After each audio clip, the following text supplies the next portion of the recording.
বর্তমানে আমাদের দেশের হাজারো তরুণের স্বপ্ন এখন একটা পাসপোর্ট আর বিমানে চড়ে অন্য কোনো উন্নত দেশে পাড়ি জমানো, এক বুক আশা আর একরাশ হাসি নিয়ে তার প্রিয় মাতৃভূমিকে বিদায় জানানো।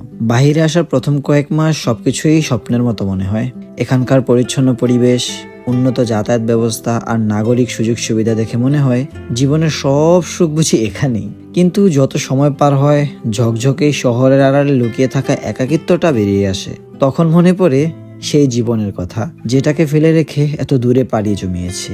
হয়তো এই যান্ত্রিক জীবনে টাকার অনুভব করা যায়, কিন্তু সেই মায়ের অভাবটা ভীষণভাবে অনুভূত করে। প্রতিদিন সকালে ঘুম থেকে উঠেই স্কুলে যাওয়া, স্কুল শেষ করেই কাজের জন্য দৌড়ে যাওয়া, কাজ শেষ করে এসেই রান্না করা, রান্না শেষে আবার সেই রান্না খেয়ে ঘুমানোর পালা। এভাবে ক্লান্ত শরীর নিয়ে এই ব্যস্ততার ভিড়ে আমরা একসময় নিজেকেই হারিয়ে ফেলি। দিন শেষে যখন নিজেকে একটু সময় দিই, তখন মনে মনে একটা প্রশ্নই জাগে, এই যে এত কিছু করছি, কিসের আশায়?